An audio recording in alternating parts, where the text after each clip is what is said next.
Voilà, mesdames, messieurs, bonjour. J'ai le plaisir ce matin d'accueillir Gilles, le docteur vétérinaire Gilles Grosmont, qui va nous présenter une conférence sur le portage des pathogènes chez les abeilles. Gilles Grosmont se présentera plus précisément par la suite. Il est donc important pour nous de pouvoir présenter cette conférence et cette thématique fort importante pour les abeilles et le monde animal en général, puisque Gilles n'est pas seulement spécialiste de l'abeille, mais sur d'autres animaux aussi. À la suite de sa conférence, nous aurons aussi la joie et le plaisir d'entendre Yvon Darignac, qui est le président fondateur de la société Sol du Nature, qui commercialise des produits justement que l'on pourrait utiliser dans ce cadre-là. Voilà. Gilles, comme j'ai dit, la conférence est enregistrée. Si jamais vous allez aussi pouvoir la revoir par la suite. Je te passe donc la parole, Gilles, pour cette présentation maintenant. Merci. André, merci. Bonjour à toutes, bonjour à tous. Le propos d'aujourd'hui va être très dense, avec beaucoup de nouvelles informations pour vous. En réalité, j'allais dire, rassurez-vous, ces idées que je vais vous transmettre et ces informations, on travaille dessus depuis quelques dizaines d'années. Et donc, on ne part pas aujourd'hui à l'aventure comme ça. On va rapporter des faits qui sont extrêmement précis. Je dis deux mots de qui je suis. Donc, je suis vétérinaire. J'ai fêté cette année le 50e anniversaire de mon exercice en santé animale. Donc, je commence à avoir un certain nombre de références qui sont souvent plus âgées que la plupart de mes auditeurs. Et dans ce qui me caractérise, c'est l'idée que dans les propositions alternatives que l'on fait, on doit toujours être extrêmement précis avec des règles qui font que on s'éloigne, qu'on soit toujours très loin de la notion de recette. La recette est ce qui aujourd'hui entrave le plus la progression et la diffusion des méthodes alternatives. Donc, je suis tout à fait à l'opposé de ces méthodes-là et je m'emploie à codifier tout ce que je fais de façon à ce qu'il puisse y avoir d'abord une capacité de comment on va dire d'échange d'idées avec des méthodes plus conventionnelles. C'est important de créer des passerelles en permanence et montrer comment nous sommes différents, pourquoi nous le sommes et qu'est-ce que nous pouvons apporter de nouveau. Donc aujourd'hui, vous allez voir, je vais vous faire un ensemble de propositions qui seront très nouvelles, très innovantes, voire même, à certains moments, une véritable rupture dans l'approche de la santé animale, et c'est important de pouvoir le justifier. Dans notre expérience aujourd'hui en France sur la santé de l'abeille, on a un organisme qui s'appelle OMAA, qui fonctionne dans ce que je pourrais appeler tout ce qu'il y a de plus conventionnel, dans la rigueur également qui apporte le conventionnel, c'est-à-dire que cet organisme intervient sur appel des apiculteurs qui ont constaté des symptômes anormaux sur leurs abeilles, voire de la mortalité.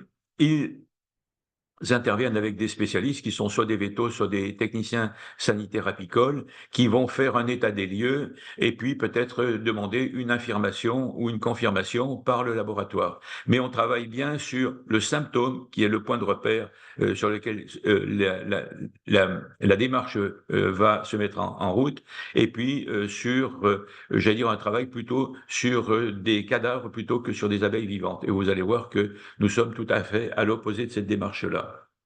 Donc aujourd'hui, je suis, je l'ai dit, véto depuis maintenant une cinquantaine d'années en exercice, même plus de 50 ans, et je suis d'abord un clinicien. C'est-à-dire que j'ai une façon d'aborder la santé qui fait que je suis toujours une démarche très rigoureuse et qui est la suivante. Dans un premier temps, j'aime à savoir à qui j'ai affaire, quels sont les pathogènes en question, et ça s'appelle la partie diagnostic. Et là, vous verrez, nous l'avons faite à partir de deux éléments. Le premier, des publications qui sont faites. Je me nourris tous les jours des publications qui sont faites sur la santé en général et pas que sur la santé de l'abeille. Et puis des moyens analytiques que nous avons mis en place pour bien identifier l'ennemi. Le deuxième temps, c'est le pronostic, c'est-à-dire est-ce que les choses vont bien se passer ou est-ce qu'au contraire elles vont être un peu plus compliquées.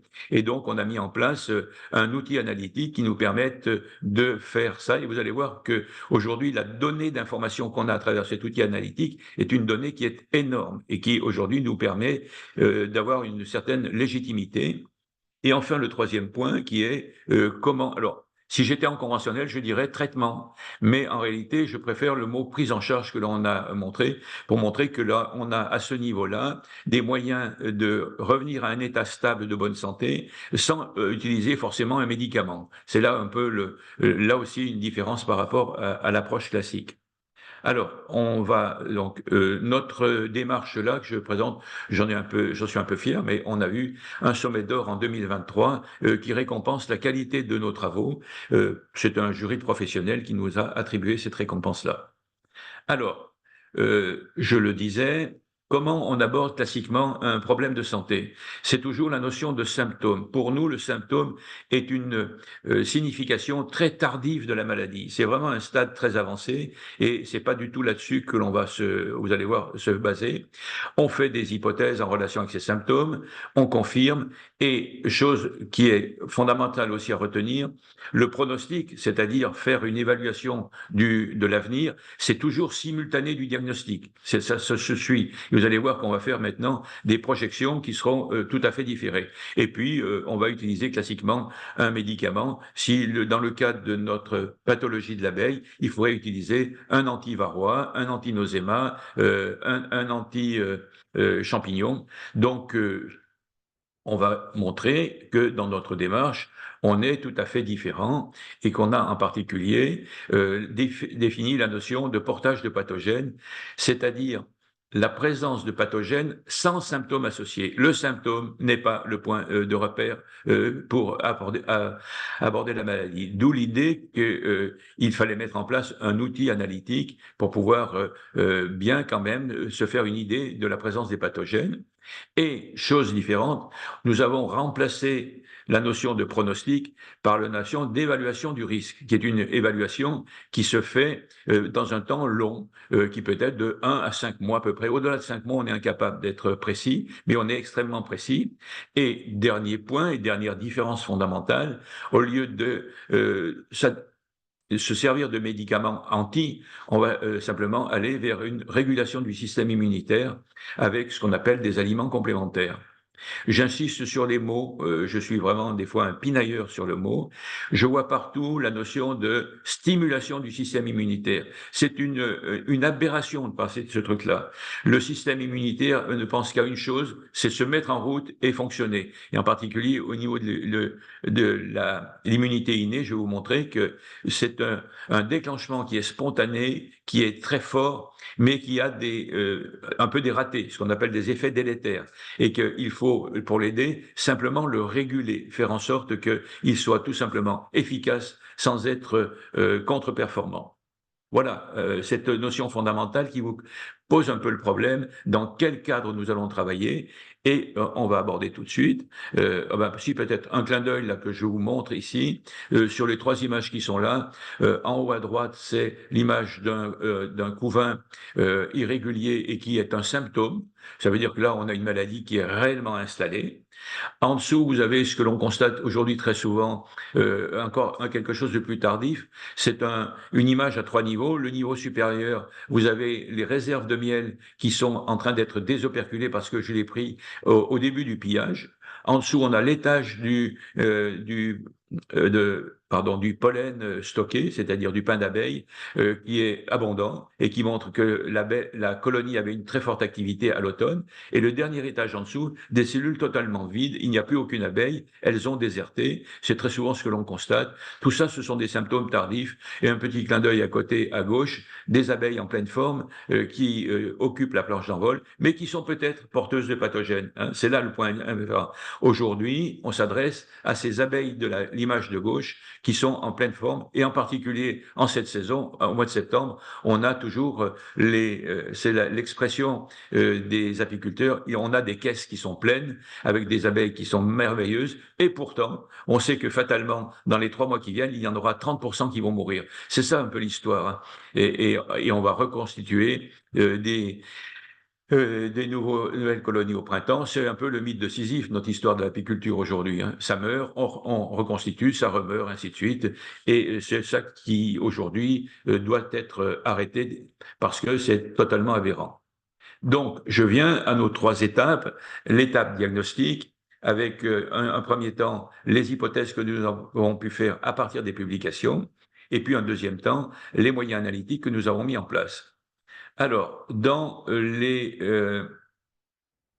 hypothèses de travail, je vais vous donner quelques mots pour que vous puissiez comprendre en quoi certains pathogènes sont délétères sans se manifester. Je vais évoquer Nosema ceranae, je vais évoquer les virus, et je dirai 2 mots sur quelque chose dont je n'ai pas beaucoup parlé jusqu'à maintenant, c'est les trypanosomes, Critidia mellificée et Lotmaria passim, qui sont pour moi des points très importants et qui concernent également le cheptel apicole suisse. Alors, Nosema, qu'est-ce que c'est? C'est un parasite intestinal unicellulaire dans ce qu'on appelle une microsporidie, c'est-à-dire dans un classement qui est très proche de celui des champignons, qui se caractérise par un double noyau et, point très important, une absence totale d'organites intracellulaires, en particulier de mitochondries. C'est un parasite obligatoire qui ne peut pas se multiplier, vivre seul en autonomie. Ce parasite va émettre ce qu'on appelle un tube polaire, un peu sur la manière des grains de pollen qui émettent le tube pollinique, qui lui permettra de rentrer dans les cellules intestinales, de se multiplier à l'intérieur des cellules intestinales pour finir par émettre des spores qui vont aller dans le milieu intestinal et fatalement dans le milieu extérieur. Ces spores sont particulièrement résistantes et nous posent aujourd'hui quelques problèmes par rapport à cette pathologie. Il existe 2 nosémas, Nosema apis, que tout le monde connaît, et Nosema ceranae, qui est beaucoup plus présent aujourd'hui et qui malheureusement est moins bien connu. Nosema apis, classiquement, c'est à travers une pathologie simple, c'est la diarrhée de fin d'hiver que l'on connaît bien dans certaines régions, en particulier lorsqu'on a hiverné avec en fin de saison des récoltes sur les conifères, parce que la mélésitose, le sucre particulier de ces nectar fait qu'il y a un trouble, une difficulté de digestion qui favorise la multiplication de Nosema apis. Alors là, on est dans le traditionnel et on va nous parler de Nosema ceranae qui est très proche, qui est beaucoup plus vicieux comme parasite et qui va avoir des effets délétères importants sans manifester de symptômes. Alors on le caractérise, Nosema ceranae, par l'idée que j'ai indiquée, c'est un parasite intestinal qui se trouve dans la partie postérieure de l'intestin de l'abeille, qui va créer des lésions intestinales graves qui ne permettront pas à l'abeille de profiter pleinement de ses nutriments. Donc il y a un effet indirect de prédation à ce niveau-là. Et puis, point fondamental, c'est un parasite qui n'a pas de mitochondries, donc que pour son métabolisme glucidique dépend entièrement du sucre qui se trouve dans l'abeille et qu'il prélève largement au niveau des cellules intestinales qu'on appelle les entérocytes et au niveau du sang de l'abeille qu'on appelle l'hémolymphe. Donc il y a en permanence un effet de prédation qui va se traduire chez les abeilles d'été par une diminution des performances, une diminution de la longévité des abeilles et un passage prématuré de l'état de nourrice à l'état de butineuse. Quand vous regardez ces symptômes, il est impossible qu'un apiculteur moyen puisse les identifier. Il y a bien donc à ce moment-là des effets délétères sans symptômes. Et c'est là où se trouve le vice. Nos abeilles d'été ont une durée moyenne de 30 jours et quand on passe au niveau des abeilles d'hiver, elles ont une durée moyenne de 5 mois, voire plus selon les situations géographiques. Et à ce moment-là, plus l'abeille vieillit et plus la population de Nosema va augmenter, d'où les conséquences qui vont être de plus en plus fortes. Diminution de la performance des nourrices à l'automne, donc moins de couvains élevés pour faire la grappe hivernale, passage prématuré de ces abeilles d'intérieur aux abeilles d'extérieur, et puis le point clé fondamental qui se produit dans la deuxième partie de l'hiver, c'est que la dépendance forte du métabolisme glucidique de l'abeille fait que la forte charge parasitaire va déterminer chez l'abeille ce que l'on appelle une faim de sucre. Elle a un besoin irrépressible de consommer du sucre puisqu'elle a un parasite qui le consomme à sa place et donc cela va déclencher un mécanisme d'adaptation qui fait que l'abeille va avoir envie de butiner pour retrouver du nectar. Elle va sortir, elle va mourir à l'extérieur et on va se retrouver au final avec des caisses qui seront vides, avec toutes les réserves encore présentes et une absence totale d'abeilles. Donc, classique, ce mécanisme-là est d'autant plus marqué que Nosema ceranae a une foutue capacité à s'allier avec d'autres pathogènes, en particulier avec des virus, ou en particulier avec les trypanosomes dont je vais parler tout à l'heure. Donc, c'est, je crois, aujourd'hui notre principal ennemi, et je vais vous montrer qu'il est très fréquent dans les enquêtes que l'on a pu faire, et donc, sans que les apiculteurs le sachent réellement, à peu près, nous, en France, on a 75% des cheptels qui sont parasités par Nosema ceranae. J'imagine qu'en Suisse, même si vous êtes un peu plus gâté, vous n'êtes pas en dessous de 60%. Donc, vous voyez, le risque d'avoir ce pathogène dans nos référents, c'est quelque chose de très important. Deuxième grand lot de pathogènes qui posent un problème de santé à l'abeille, ce sont les virus. Alors, je vais en dire quelques mots parce que eux aussi sont fortement présents. Le principe d'un virus, c'est un individu dont on ne sait pas réellement s'il est mort ou s'il est vivant. Il ne peut être vivant que s'il est à l'intérieur d'une cellule qui va le nourrir. Parce que c'est un individu extrêmement sommaire, avec une capsule et à l'intérieur du matériel génétique ADN ou principalement ARN chez les virus pathogènes de l'abeille, dont je vous les ai schématisés ici. Notre virus va venir contre la cellule d'un hôte, venir s'attacher, pénétrer, ouvrir sa capsule, libérer son matériel génétique, en règle générale, donc j'ai dit en ARN, se substituer à l'ARN messager de la cellule qu'il est en train de parasiter et l'obliger à fabriquer des protéines à son propre profit. Donc, la cellule parasitée par le virus, qui est une brave fille, elle va fabriquer des virus autant que ce sera nécessaire. Elle va même en mourir par un phénomène d'éclatement. Et c'est comme ça que les virus vont avoir ce côté pathogène important. Aujourd'hui, dans la relation entre le virus et l'homme, on décrit classiquement ce que l'on appelle des formes latentes ou dites covertes, qui sont des formes qui sont inaperçues avec ce fameux portage viral, et puis des formes cliniques. Regardez bien ce qui est indiqué et que moi je ne vois plus parce que ça disparaît derrière d'autres images. Les formes latentes, c'est 100% des cheptels. Il n'existe, c'est ça à enregistrer pour vous, il n'existe aucun cheptel sans virus aujourd'hui. Et quand on a moins de 3 virus, eh bien, on est dans une situation de privilégié. Voilà, ça aussi, vous le retenez. Moins de 3 virus, je suis privilégié. Et si en plus je n'ai pas Nosema ceranae, ben c'est le pied, quoi. J'aurai pas de perte pratiquement.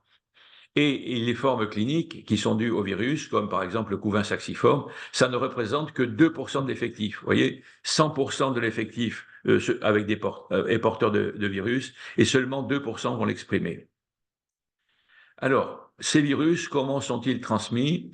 On a une transmission qui est une transmission verticale, c'est-à-dire d'une génération à une autre, et on a des contaminations qui sont intra-ovariennes, parce qu'on sait que, par exemple, les reines sont à 100% contaminées par DWVA ou DWVB, et donc on a fatalement une contamination intra-ovarienne. Mais on a aussi de fortes contaminations à l'extérieur de l'ovule lorsqu'il est pondu, donc par contamination des voies génitales à partir de l'intestin des abeilles, par exemple. C'est le cas de BQCV ou du SBV, le virus du couvain saxiforme. On a du sperme qui, lui aussi, sur le même principe, est contaminé à l'intérieur des spermatozoïdes, mais également dans les voies génitales du mâle, et en particulier une contamination vénérienne au cours du vol nuptial. On a également une transmission horizontale. Alors, le vecteur principal, c'est Varroa destructor, qui est un élément qui va mécaniquement transmettre les virus, en particulier dans la vie nymphale. Donc, ce sont les nymphes qui sont contaminées. Mais c'est également, en plus d'être un transporteur passif de virus, c'est également un multiplicateur, en particulier pour DWV A et B, il va multiplier et d'une manière très significative les virus, donc ce sera vraiment un contaminant important. Au niveau, il va de la même façon, par piqûre, contaminer le couvain, je viens de le dire, il va contaminer les ouvrières, il peut même contaminer la reine, ce qui est quand même un peu plus rare. Par contre, par trophalaxie, c'est-à-dire échange de nourriture, les abeilles nourrices qui sont contaminées vont contaminer les larves en les nourrissant. Elles vont se contaminer entre elles, elles vont contaminer la reine parce qu'elles la nourrissent, les faux bourdons et donc on a dit le couvain. Au niveau de la fréquentation des fleurs, le pollen est un lieu d'échange de virus en particulier, très fréquent, ce qui fait que on a montré, nous, dans notre ruche expérimentale, que si des abeilles cohabitent pendant une année, elles finissent à la fin de l'année par avoir un niveau de contamination identique et que une colonie peut servir de représentant pour l'ensemble du rucher. Ça, c'est quelque chose que notre mode d'observation nous a permis de repérer. On a également montré, enfin, il y a des publications énormes qui montrent qu'il y a une diffusion des pathogènes de l'abeille vers les abeilles sauvages, vers les bourdons et vers un certain nombre d'autres pollinisateurs. On vient même de publier qu'on retrouve les virus de l'abeille sur les fourmis qui sont installées près des colonies d'abeilles. Donc, vous voyez, on n'en finit pas, quoi. On a une contamination environnementale qui est très large. Dans la conduite hygiénique également de l'abeille, dans tout ce qui est grooming ou même dans le cannibalisme, on a une capacité de diffusion horizontale des virus dans ces conditions. Alors, je vous ai fait un petit schéma pour essayer de comprendre en quoi les virus nous posent un problème. Vous avez à gauche de la diapositive le schéma classique, une cellule avec son noyau qui va, avec son ARN messager, donner des informations à des petits outils qu'on appelle les ribosomes. Et ces ribosomes, ce sont des sortes, si vous voulez, de machines-outils. Et on va les programmer avec l'ARN messager pour fabriquer des protéines qui sont les éléments constitutifs de la cellule en question. Lorsqu'un virus pénètre dans une cellule, il va se substituer à l'ARN messager et donner ses propres ordres. Et par exemple, il va monopoliser un outil, une chaîne réactionnelle, et il va permettre de fabriquer une protéine virale et non pas une protéine constitutive de l'autre. Et quand vous avez une multitude de virus, on estime qu'on peut avoir entre 100 et 1000 particules virales dans une cellule, donc ça fait autant de postes de transformation qui sont monopolisés. Mais quand vous avez plusieurs virus, et on a, nous, des exemples où on a jusqu'à 8 virus différents à des taux très élevés, vous imaginez que tous les postes de transformation qui sont à l'intérieur de cellules sont monopolisés par les virus, et que de ce fait, la cellule se voit privée d'un tas de fonctions qu'elle avait. Conséquence de cette de cette situation, on a vu aujourd'hui que les conséquences des Covid longs peuvent s'expliquer justement par cette monopolisation des fonctions cellulaires par les virus. Et moi, je pose la question, qu'en est-il aujourd'hui des cheptels expérimentaux dont on ne précise jamais quel est leur portage viral et qui nous donnent quelquefois des réactions un peu bizarres? Et puis, j'allais dire, où en est-on aujourd'hui de la sélection quand on essaye de faire s'exprimer un caractère alors qu'on travaille avec des abeilles que je qualifie aujourd'hui de polyhandicapées. Donc, vous voyez, ça pèse vraiment très lourd à ce niveau-là. On est en train de faire un travail extrêmement brouillon parce qu'on est gêné en permanence par les virus qui sont présents. Les localisations tissulaires, eh bien, on les voit à tous les niveaux, avec des densités qui approchent le million de particules virales par gramme de tissu. On en a dans les centres nerveux, on en a dans les glandes hypopharyngiennes des cellules nourrices et qui donc vont contaminer le couvain. On en a chez les rennes, je l'ai dit. On sait depuis maintenant pratiquement une quinzaine d'années que 100% des ovaires des rennes sont contaminés. On en a pareil chez le faux bourdon à tous les niveaux, aussi bien des centres nerveux que des cellules germinales. Alors voilà par exemple des photos Ils nous ont été communiqués il y a maintenant 15 ans au congrès d'Aix-les-Bains, où la jeune chercheuse nous a montré ces photos, mais horribles, là, d'ovaires de rennes qui sont totalement nécrosés par des virus. Elle nous a dit, ben, écoutez, moi j'ai trouvé que 100% des abeilles étaient contaminées par des WV ou IAPV, et puis elle nous montre les autres, BQCV par exemple, 50% des rennes, ainsi de suite. Donc les rennes ont toute une charge virale importante au niveau des ovaires. Et cette information-là est restée comme ça, comme une belle information intellectuelle, sans que personne ne réagisse par rapport à ça. Je trouve ça aujourd'hui lamentable parce que on ne réagit pas aux informations qui nous sont données et qui pourtant sont extrêmement précieuses. Alors, un petit clin d'œil pour être très pratico-pratique. Lorsque vous regardez quelles sont les doses infestantes virales qui peuvent contaminer, on voit que par voie orale, il en faut des quantités importantes, c'est-à-dire pratiquement 10 milliards pour pouvoir contaminer une abeille. Mais j'allais dire, rassurons-nous, la répétition de la fréquentation des lieux contaminés comme par les fleurs finit qu'à la longue, on finit bien par contaminer par ce biais-là aussi.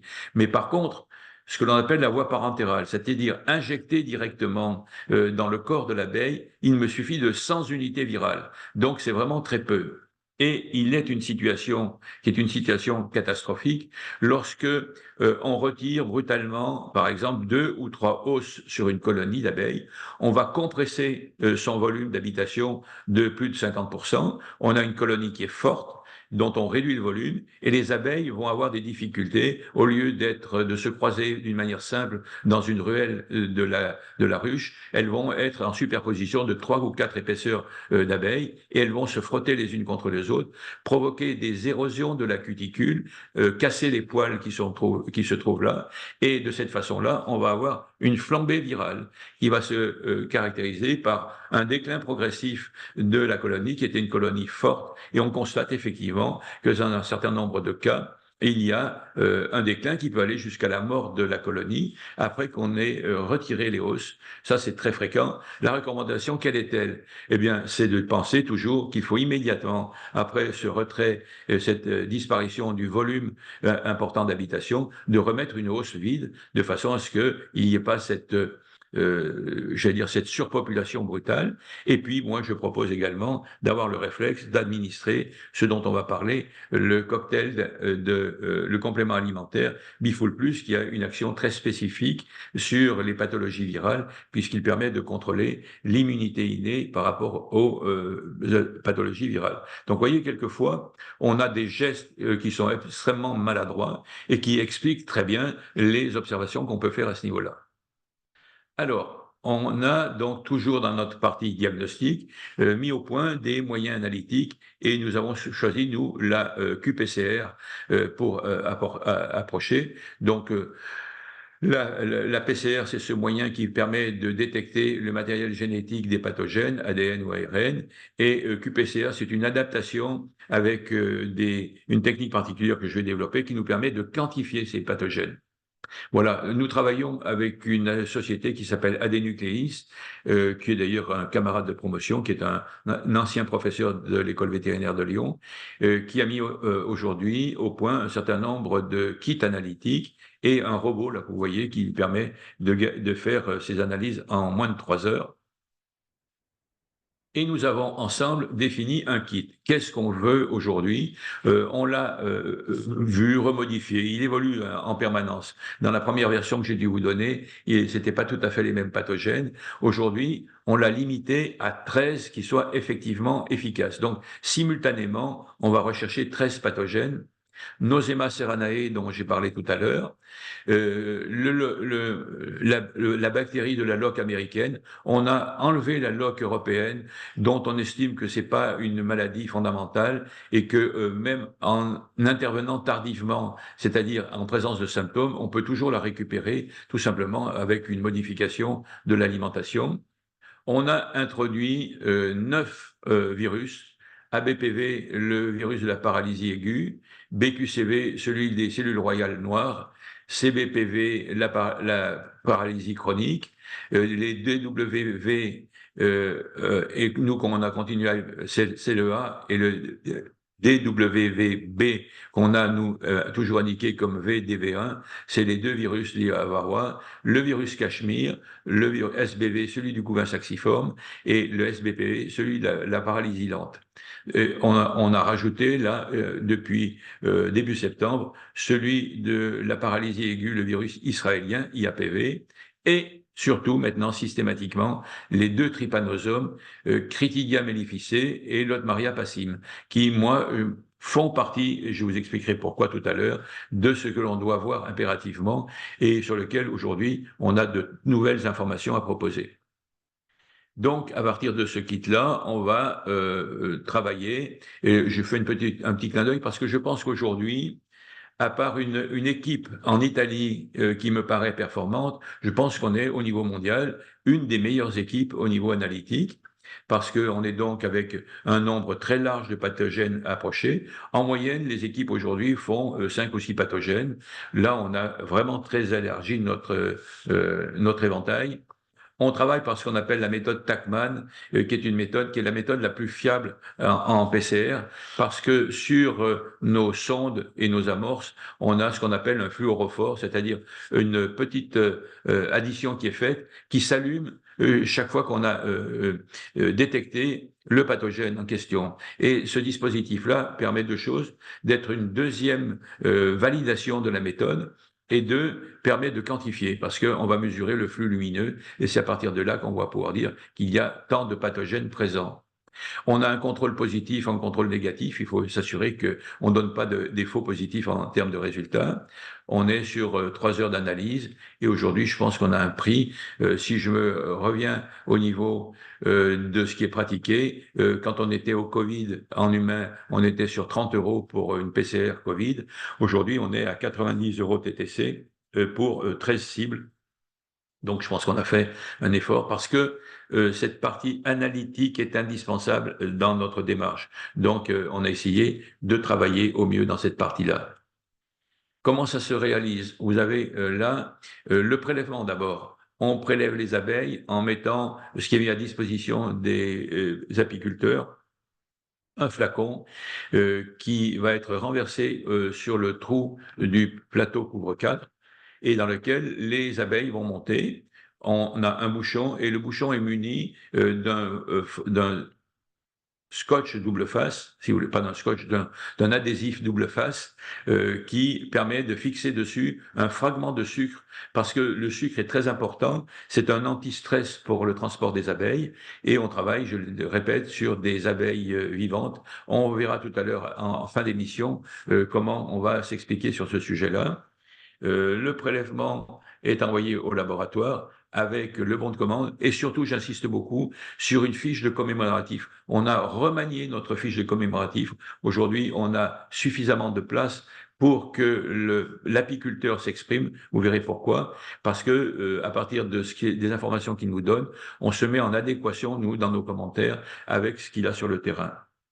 Et puis, donc, le laboratoire fait parvenir donc son résultat d'analyse et systématiquement, je fais un commentaire sur toutes les propositions, tous les résultats qui sont faits pour savoir comment on va ensuite aborder la correction au niveau des cheptels. Alors, vous avez quelques petites notions qui sont rappelées. Donc, on travaille strictement le plus possible sur abeilles vivantes.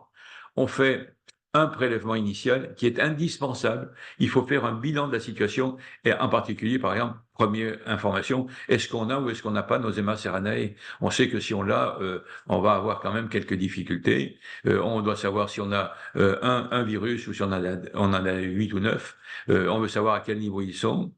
On a montré qu'un seul prélèvement par rucher était suffisant parce qu'on a montré qu'il y avait une uniformisation du portage des pathogènes après 1 an de cohabitation, ce qui nous permet de faire un investissement de 90 € par rucher, alors que si on en faisait 5 par exemple, la note ne serait pas la même. Alors là, je vais peut-être passer sur la notion de cycle, comment on fait pour repérer. On a cette partie-là qui est beaucoup plus importante, comment on interprète les résultats. On a choisi d'exprimer nos résultats en termes de cycle thermique. Pourquoi? Parce que dans le dispositif de PCR, c'est un ensemble de cycles où on chauffe le milieu, puis on le refroidit, et à chaque étape, on va progresser dans la recherche des pathogènes, et le nombre de cycles permet de montrer qu'il y a plus ou moins de pathogènes. Si vous trouvez des pathogènes d'emblée avec très peu de cycles de recherche, ça signifie qu'on est fortement contaminé. Mais si pour trouver les pathogènes, vous devez faire un nombre important de cycles, ça signifie qu'on a très peu de pathogènes. Alors voilà, par exemple, on vous donne, nous, systématiquement l'équivalent. Quand on est entre 32 et 42 cycles thermiques, ce qui est le taux maximal, on se situe entre 100 et 1000 particules virales par abeille. Et on sait que c'est un stade qui est un stade qui signale la présence du virus, mais que cette présence-là est peu préoccupante. Entre 22 et 32 cycles thermiques, on se retrouve avec entre 100 000 et 1 million de particules virales par abeille. Et là, on est dans un stade qui peut devenir facilement très préoccupant. Par exemple, quand vous arrivez à entre 25 et 22, ça veut dire que là, il faut vraiment réagir si on ne veut pas que les choses se dégradent trop. Et puis ensuite, on a peu de cycles. En moyenne, moi j'ai mis de 5 à 22. On peut dire que de 12 à 22, quand on est à 12 cycles thermiques et qu'on trouve le pathogène, ça signifie qu'on est en gros à 10 milliards de virus par abeille. On est près de la mort. Hein. Donc bien comprendre que les chiffres qui vous sont donnés, plus ils sont faibles, plus en gros ça correspond à une situation sérieuse. Voilà ce que les apiculteurs reçoivent, à savoir donc en haut indiqué les recherches qui sont faites, et on a pris des couleurs repères, rouge pour ce qui est très grave, orange pour ce qui est préoccupant, et jaune pour ce qui est pas préoccupant. Alors si je prends l'exemple là qui est donné ici, je vois que Nosema serranae est à 19 cycles, donc ça signifie que c'est un nombre très élevé, que le virus BQCV est à 20, lui aussi très élevé.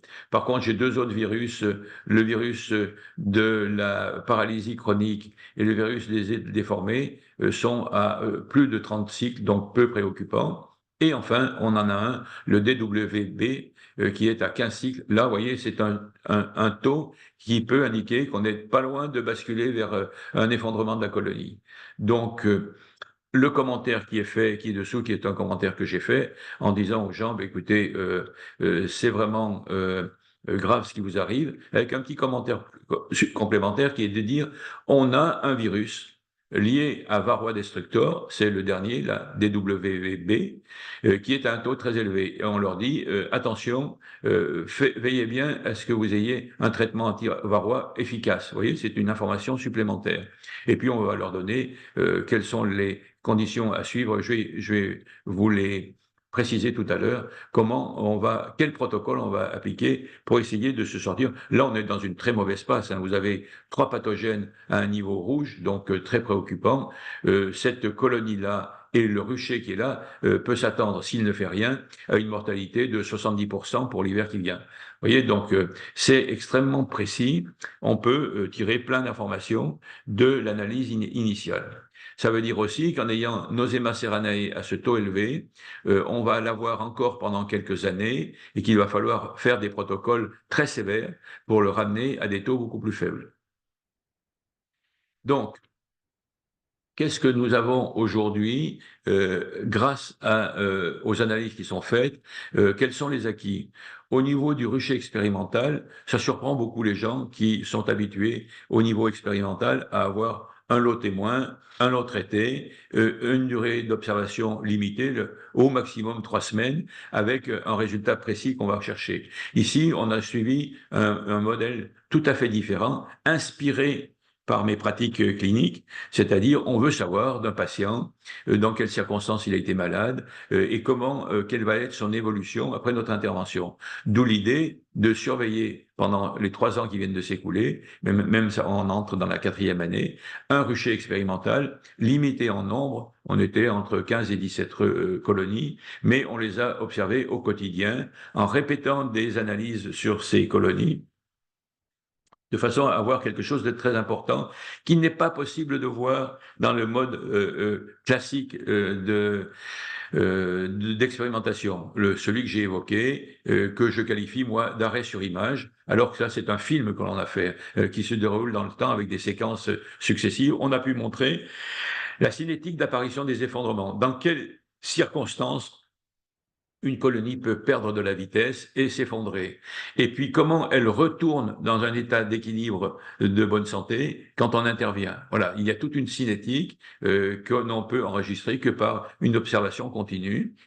On a pu montrer également qu'au bout d'une année de cohabitation, on avait une uniformisation des portages qui sont liés à des sites de butinage commun, mais aussi, point très important qu'on oublie très souvent, c'est le fait que la dérive est importante et concerne à peu près 20% des effectifs. Donc vous avez en permanence des entrées d'abeilles étrangères qui vont, et les faux bourdons, c'est encore pire, vont pouvoir contaminer et étendre la contamination.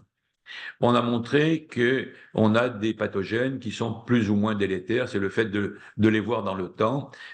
Par exemple, Nosema ceranae, là on rejoint tout le monde, mais je signale BQCV, dont on a pu voir que brutalement, par exemple, on a eu l'occasion de voir une colonie qui était à 26 cycles thermiques, comme les autres colonies du rucher, et qui brutalement est montée à 15 cycles thermiques et s'est effondrée.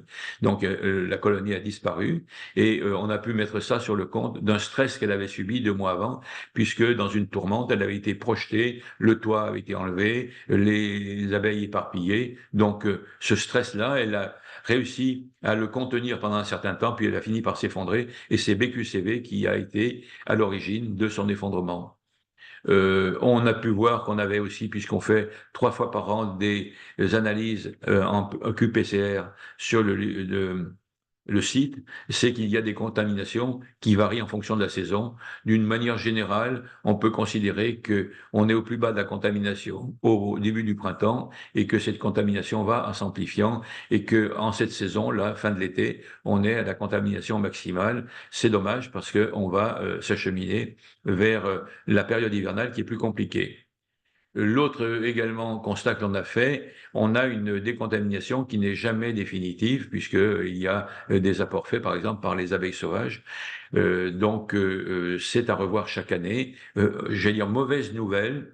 Après le traitement estival antivarrois, il y aura à intervenir systématiquement sur le portage des pathogènes. Si vous voulez, le traitement antivarrois, je considère que c'est 50% des gestes à faire et que les autres 50% restent à faire du fait des pathogènes qui sont présents et qu'il faudra bien donc gérer avant de passer à la période hivernale. Au niveau du rucher des éleveurs, l'ensemble des analyses que nous pratiquons nous a permis de voir qu'on a un nombre élevé, pour ne pas dire excessif, de pathogènes. Et ça va avec la deuxième proposition. Les apiculteurs sont toujours étonnés de voir autant de pathogènes dans leurs effectifs. Le plus typique et qui les dérange le plus, c'est qu'on trouve aujourd'hui dans pratiquement 65 à 70% des effectifs la présence du SBV, le virus du couvain saxiforme, et les gens nous disent « oui, mais je n'ai jamais eu de symptômes de couvain saxiforme ». Et oui, c'est bien ce qui caractérise la notion de portage. Vous êtes avec un ennemi dont vous n'avez pas, si vous voulez, pris conscience de sa présence.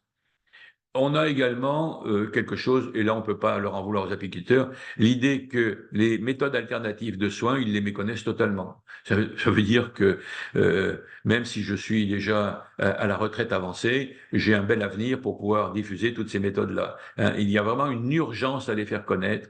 On a évoqué la médecine orthomoléculaire, mais on est dans ce niveau-là de méconnaissance de la part des apiculteurs. Et puis également, ce qui est pas très encourageant, c'est qu'après 40 années de formation, d'information sur la gestion de varroa destructor, on a encore des gestions qui sont tout à fait fantaisistes, qui sont pas assimilées, des stratégies qui sont mal appliquées et de nombreuses erreurs, en particulier, j'allais dire, dans le choix des molécules, avec une pollution qui n'est pas dite, mais qui est vraiment scandaleuse, avec certains acaricides qui sont mis à l'intérieur des ruches. Donc, vous voyez que après 40 ans, on a encore beaucoup à faire sur pourtant un sujet qui devrait être parfaitement maîtrisé. Alors, je ne vous dis pas tout le chemin qu'on a à parcourir à propos des pathogènes dont je vais parler, hein, et du traitement qu'on va pouvoir appliquer.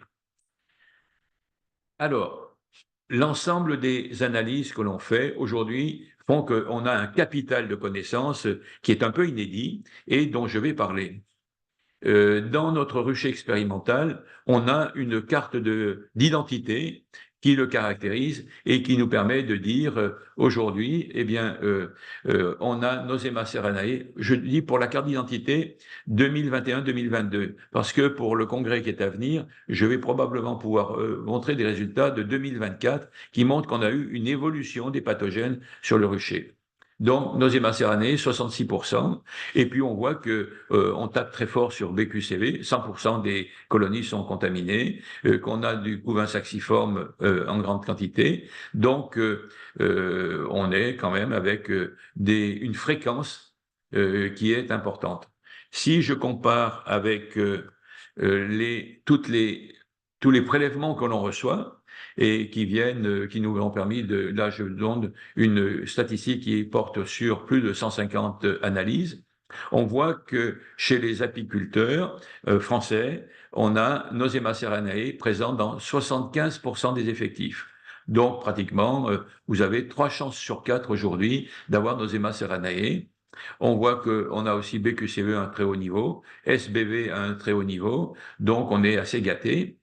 Et je me suis reporté à une communication qui a été faite il y a 20 ans sur les virus présents dans les ruchers.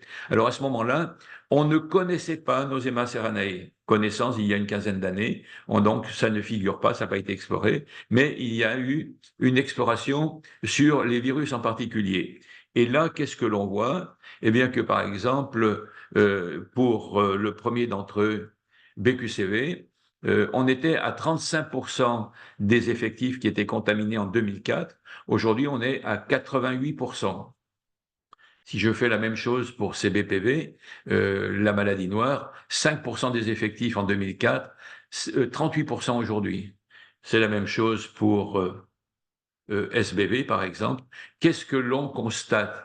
On constate aujourd'hui qu'il y a eu en 20 ans une très forte dégradation de la situation liée au commerce international qui fait qu'on échange en permanence entre les continents des effectifs d'abeilles sans règles sanitaires. Et ça, c'est un véritable scandale. Aujourd'hui, on est en train de faire une course à la surcontamination. On est en train, je vais vous le montrer tout à l'heure, nous, on a introduit seulement depuis début septembre les trypanosomes, Lotmaria et Critidia, et on voit que c'est une catastrophe aussi de la même façon. Donc aujourd'hui, l'idée est de dire on assiste à une dégradation permanente de la situation sanitaire et il est temps de réagir pour pouvoir mettre fin à ce cercle vicieux. Vous verrez, on va faire une proposition et vous en aurez la primeur aujourd'hui par rapport à ce problème-là.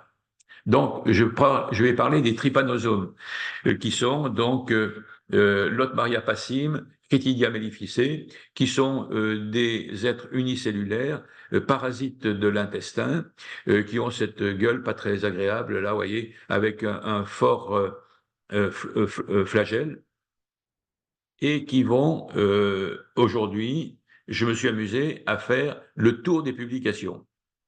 Et vous voyez un peu ce que l'on peut voir ici. On en a, alors les Suisses, vous voyez, vous n'êtes pas épargnés. Je vous ai pris une publication de 2017. Je pense qu'on est bien au-delà aujourd'hui de cette contamination. Alors pourquoi j'en parle? Parce que depuis 3 ou 4 ans, pas plus, on a un taux énorme de publications qui montrent que Lotmaria ou Critidia sont peu pathogènes quand ils sont tout seuls. Et on montre que, en particulier, Lotmaria, c'est à peu près, en moyenne maintenant, on peut considérer pour 80% des effectifs sa présence.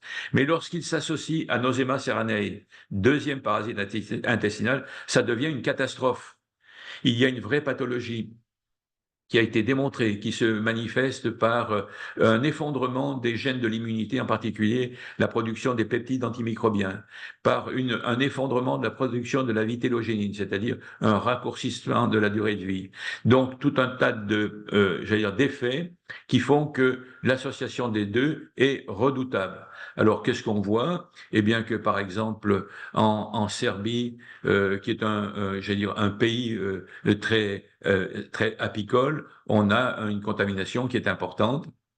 Ceux qui sont les plus contaminés, c'est les pays d'Amérique du Sud, l'Argentine et le Chili, où on a des taux de contamination de 90%, et on a même montré que 100% des Varois étaient porteurs de ces pathogènes.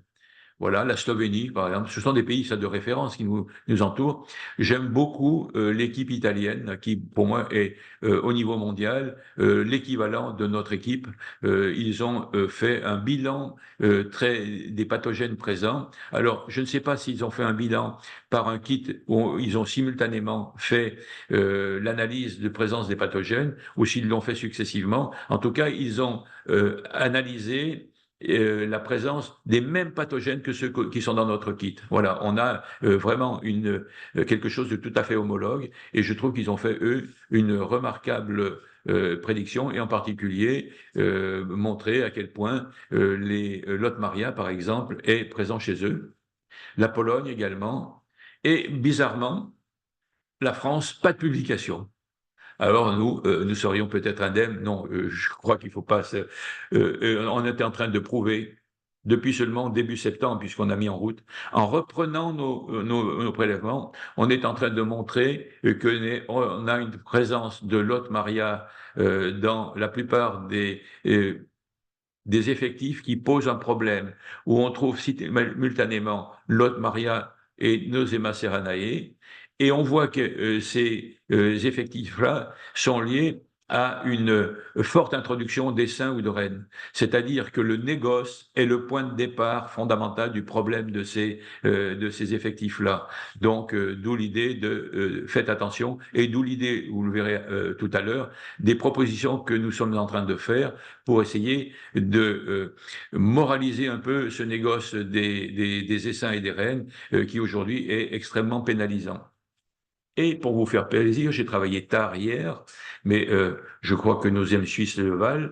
Je vous ai fait un petit topo spécifique suisse pour vous rapporter une expérimentation qui a été faite en 2017, donc ça fait déjà pas mal de temps.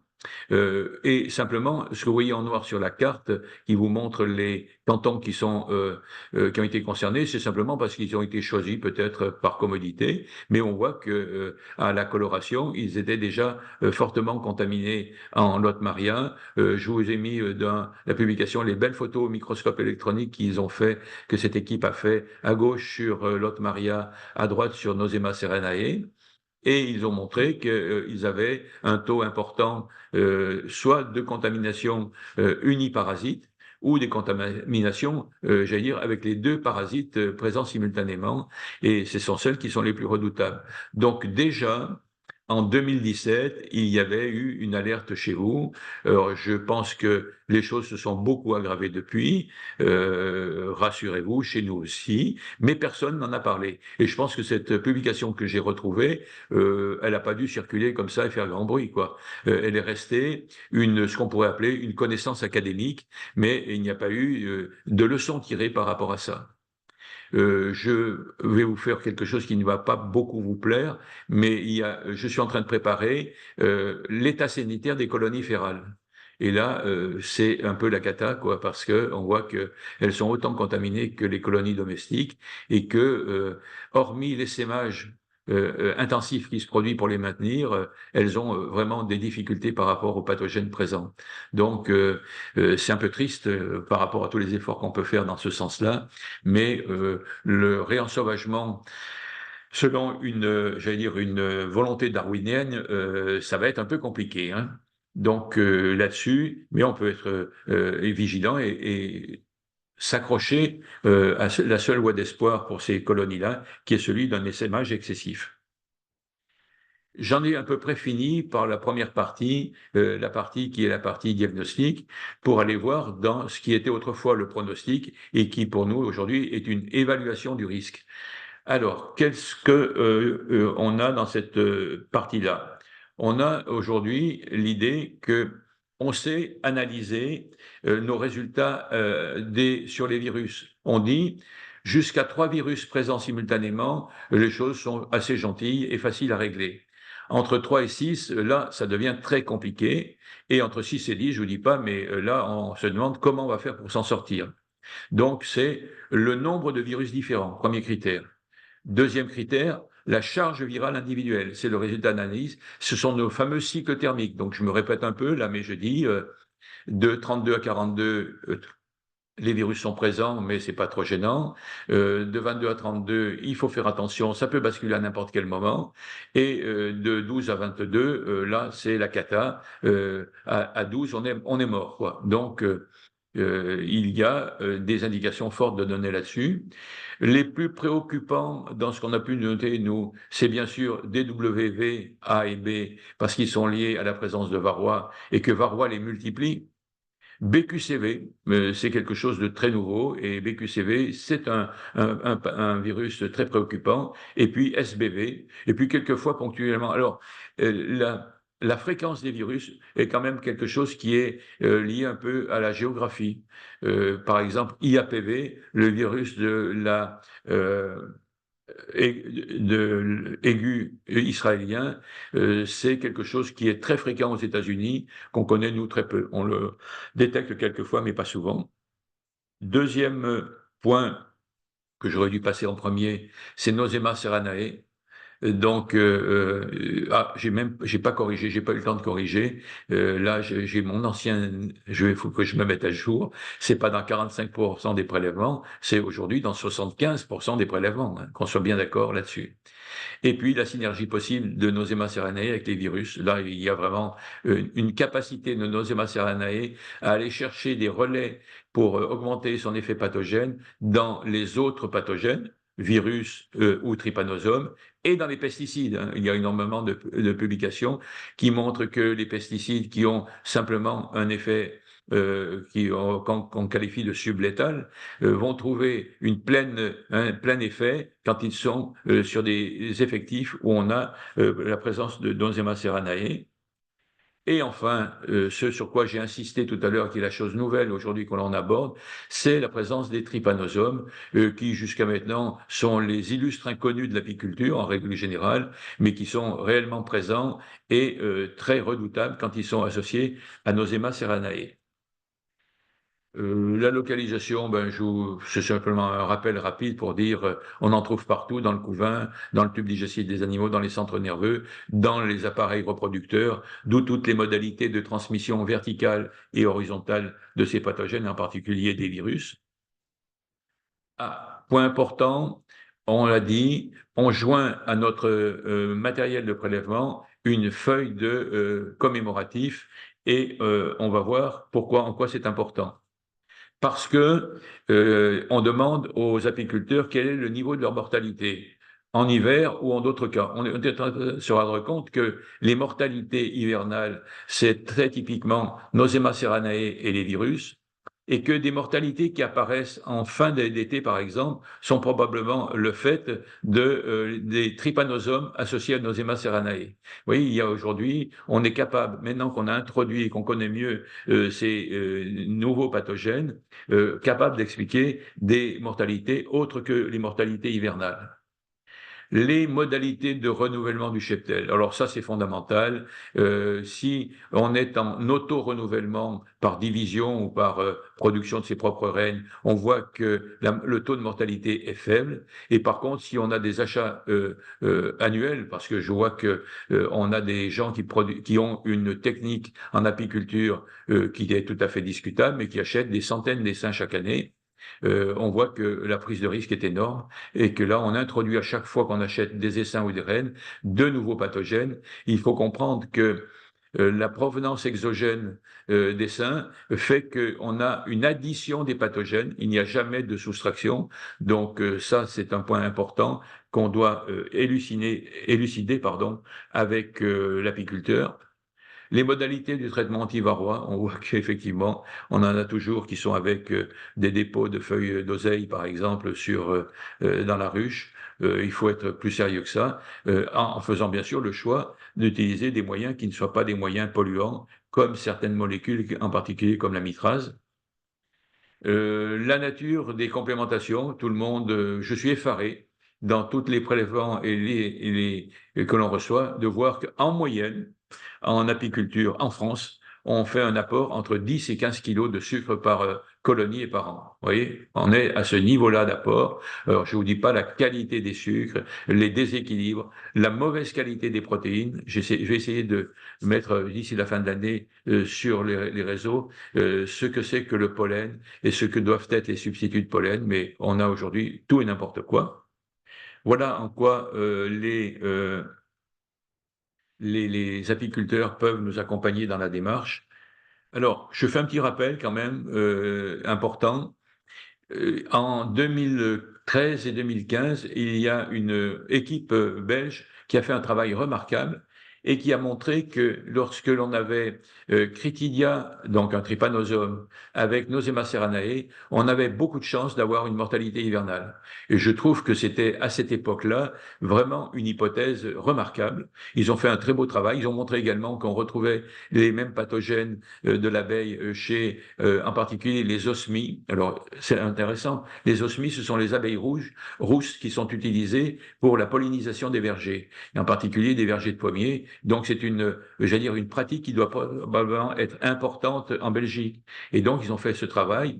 Malheureusement, leur publication n'a pas eu d'écho. Pourquoi? Parce qu'ils n'ont pas proposé de moyens de contrôler ces fameux pathogènes. Donc, c'était là encore ce que j'appelle une connaissance académique.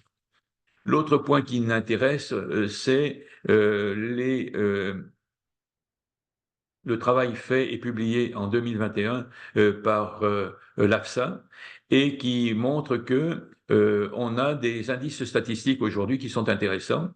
Ils ont défini un indice statistique d'exposition aux pathogènes. Quelle chance on a de rencontrer tel ou tel pathogène.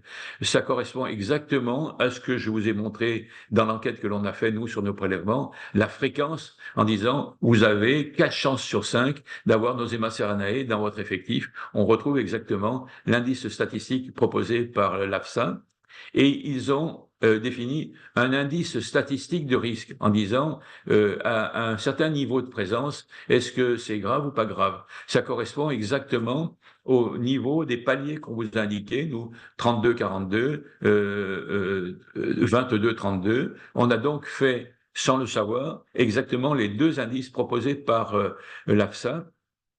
Sauf que ces indices-là, depuis 2021, n'ont pas trouvé d'écho. Bon, c'était là aussi pareil, une connaissance académique. Pourquoi? Parce qu'il n'y avait pas derrière de solution pour régler le problème sur le terrain. Vous voyez, toujours la même idée. Il faut aller jusqu'au bout de l'histoire. Il faut gérer le problème jusqu'au bout. Je suis mais ravi de montrer qu'on est exactement dans cette approche-là de la notion d'exposition et la notion de risque. On a donc fait le deuxième volet, la partie pronostic, et on va en venir à la partie prise en charge. Il faut aller jusqu'au bout de la démarche si on veut avoir une écoute suffisante de la part des apiculteurs. Et si on veut mettre fin à cette dégringolade et cette dégradation permanente que je vous ai montré en 20 ans, par exemple, à quel point la situation s'est dégradée. Et elle s'est dégradée aussi, je le précise, sur les colonies d'abeilles sauvages ou sur les colonies férales. Alors, première approche, c'est avec quel outil on va travailler? Eh bien, je vous ai mis tout simplement la chose la plus simple que je pouvais faire, c'est de mettre l'étiquette. Vous avez le produit, qu'est-ce qu'on peut lire sur l'étiquette? D'abord qu'il y a un nombre important d'oligo-éléments dont la nature chimique, parce que quand vous parlez de sulfate de cuivre, par exemple, est-ce qu'il est lié à une molécule d'eau, trois molécules d'eau, ainsi de suite? Donc, ils sont repérés très précisément et la quantité donnée en milligrammes par kilo est également indiquée. C'est une obligation réglementaire. Et vous allez voir pourquoi. On a également mis une rubrique qui s'appelle additifs sensoriels, mélange de substances aromatiques. Alors là, c'est quelque chose c'est un peu très typique de la France et de la langue de bois. C'est derrière caché les huiles essentielles. On profite de ce vide réglementaire pour pouvoir protéger notre formule pour qu'il n'y ait pas trop de copies trop rapidement. Et puis on a des additifs technologiques. Vous voyez apparaître en particulier la gomme d'acacia, qui est donc de la gomme arabique, qui est un moyen qui nous permet d'avoir une une galénique propre du produit, qui soit une galénique stable, et en même temps, comme ce sont des fibres courtes, c'est un moyen de stimuler le développement du microbiote. Donc, d'un additif technologique, on en a fait également un point positif dans la formulation. Voilà, vous voyez également dans la composition apparaître des algues marines. Les algues marines, c'est une source de matière première qu'on utilise beaucoup parce que elles représentent la biodiversité marine avec énormément d'oligoéléments. Là, on est vraiment sur la médecine orthomoléculaire, là, et le rôle de ces petites quantités.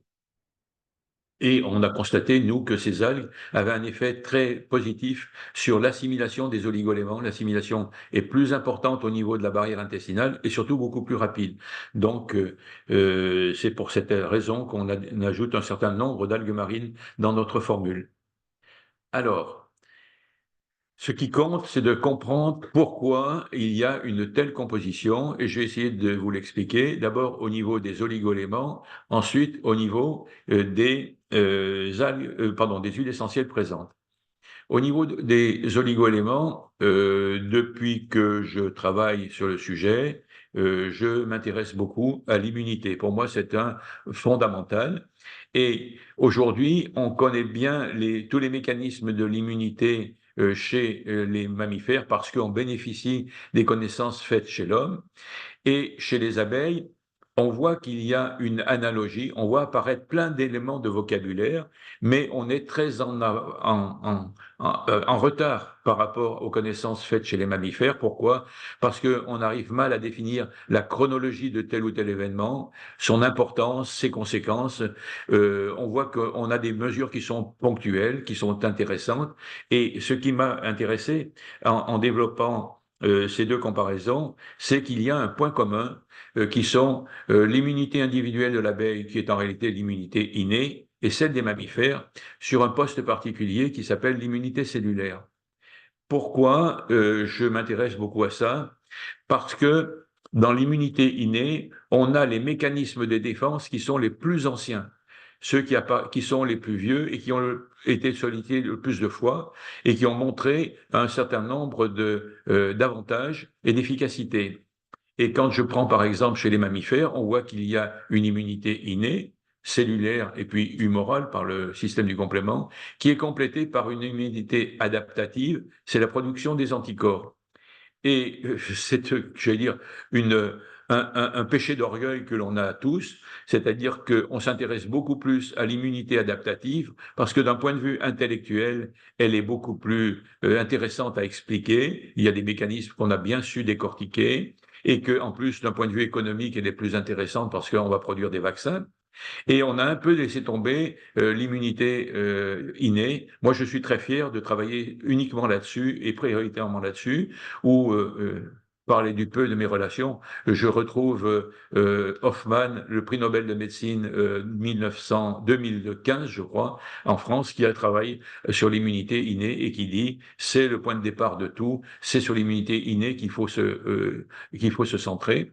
Donc, si je fais l'équivalent de cette immunité innée chez l'abeille, eh bien, on voit un certain nombre de mécanismes qui s'appellent la mélanisation, la phagocytose, l'encapsulation, l'usage fréquent à un système oxydatif qui s'appelle la phénoloxydase.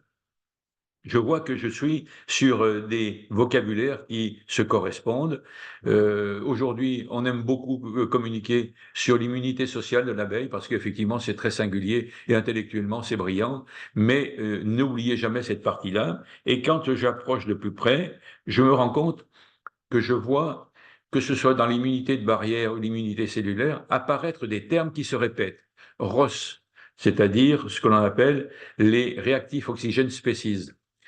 Ces ROS, ce sont des systèmes antioxydants que l'on voit régulièrement publiés, mais d'une manière, j'allais dire, mal maîtrisée. Aujourd'hui, on a un certain retard dans l'explication de la chronologie de l'immunité innée de l'abeille, mais on voit qu'on approche de plus en plus de sa connaissance parce qu'il y a tellement de termes communs avec ce qui est fait chez les mammifères que pour nous, on a sauté le pas et on a dit, ben oui, pourquoi pas appliquer chez l'abeille les mêmes hypothèses que nous, on pratique déjà depuis plus de 20 ans chez les mammifères. L'équipe ici aujourd'hui est issue de tout un travail que l'on a fait depuis 20 ans sur l'immunité innée des mammifères. Donc le pas a été franchi. Alors petit clin d'œil et peut-être petite autosatisfaction, on a aujourd'hui un temps d'avance en clinique sur la recherche fondamentale, mais parce qu'on a fait une hypothèse et qu'il s'avère qu'on a fait la bonne hypothèse. Donc on n'a pas trop de mérite à ça. Donc on constate que l'immunité innée produit beaucoup de ces molécules réactives oxygénées pour tuer les pathogènes. Donc c'est le terme ROS que je vous ai mis ici, ou le terme NO, le monoxyde d'azote. Et pour contrer leurs effets délétères, parce que ce qui les caractérise, c'est qu'elles sont violentes, il faut des antioxydants.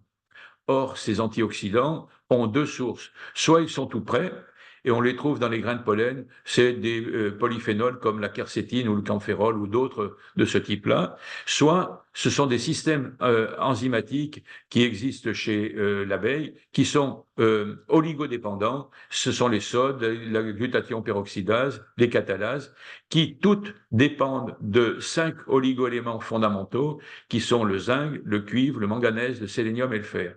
On a fait le tour de toute la panoplie des moyens que le vivant a imaginés et utilise pour contrer les processus d'oxydation. Alors, je vous ai fait, je ne peux pas m'en empêcher de faire quelques de petits détours pour bien comprendre. On a parlé d'immunité innée, qu'est-ce qui la caractérise? Elle est précoce. On montre que sa mise en route, c'est une histoire d'heures, pas plus. Qu'elle est même quelquefois permanente, c'est le cas de l'immunité de barrière. Qu'elle est extrêmement violente. Elle est violente parce qu'elle utilise ces fameux ROS pour pouvoir combattre les pathogènes. Elle est non sélective et elle est malheureusement délétère parce qu'on produit en abondance des ROS, mais on ne sait pas toujours bien les maîtriser. Donc, pour qu'elle soit efficace, il faut qu'on ait, pour limiter la production de ces radicaux oxygénés, une alimentation qui apporte des antioxydants, d'où l'idée des pollens, et en particulier des pollens en abondance et en variété, ou de la complémentation en oligoéléments, quand on a un apport insuffisant en oligoéléments dans l'alimentation. J'aime bien que, pour qu'on comprenne bien ce qu'est la santé, on aille sur les fondamentaux de notre environnement planétaire. La planète aujourd'hui se caractérise par un certain nombre de paramètres qui sont la taille de la planète, par exemple, sa température, oui, parce que la taille de la planète, c'est la gravité. Si on est sur une planète plus petite comme la Lune, eh bien, on va se dilater et ça va être compliqué. Si on est sur une plus grosse planète, on va être contracté, ça va être compliqué aussi. Donc, vous voyez, ce sont des paramètres fondamentaux et j'en ai deux que j'affectionne particulièrement. C'est la présence d'oxygène dans l'air qui nous entoure et l'abondance de l'eau sur la planète. Ce sont deux éléments peut-être les plus fondamentaux. Et quand je parle de l'oxygène dans l'air, j'en ai deux applications. Le premier, l'oxygène permet d'optimiser les métabolismes énergétiques, soit la production de lait ou de viande, par exemple, mais également le travail musculaire. Or, l'abeille est un sportif de haut niveau qui est condamné à vieillir prématurément du fait de l'importance de son travail musculaire. Donc, c'est ce phénomène de vieillissement qui est la conséquence de la consommation d'oxygène et qu'on peut contrer d'une certaine manière. Et de l'autre côté, ce que je viens de dire, c'est-à-dire l'immunité innée qui va consommer beaucoup d'oxygène pour tuer les pathogènes. Et là, on se fait une petite autosatisfaction en disant qu'est-ce qu'on a pu montrer nous aujourd'hui? C'est que l'approche que l'on a des oligoéléments, elle est une approche très conventionnelle où on donne aux oligoéléments leur rôle de catalyseur, c'est-à-dire de facilitateur de réactions biochimiques dans toutes les réactions du vivant. Mais aujourd'hui, on a démontré qu'ils avaient un rôle principal, fondamental, dans l'immunité innée et qu'ils devenaient des acteurs principaux, donc indispensables pour que l'immunité fonctionne. C'est quelque chose qui n'existe pas dans l'approche plus classique et plus conventionnelle des oligoéléments. Donc là, éléments principaux, médecine orthomoléculaire très typique. Là, on est vraiment en train de passer sur quelque chose qui est incontournable. Les conditions d'efficacité, bon, je l'ai dit. Alors, ce qu'il faut comprendre, c'est que cette libération de radicaux oxygénés, elle est particulièrement violente au niveau de l'intestin et il y a un effet de délabrement de l'intestin à cause de Nosema ceranae et des trypanosomes auquel l'abeille répond en libérant une molécule qui est le monoxyde d'azote qui est particulièrement agressive, importante dans certains nombres de mécanismes quand elle est en petite quantité, délétère quand cette molécule-là devient importante. Donc, les intestins sont très malmenés. Et on a aussi au niveau des cellules de défense que je vous ai marquées avec toutes leurs catégories, granulocytes, hénocytoïdes et plasmocytes, des phénomènes de libération de ROS.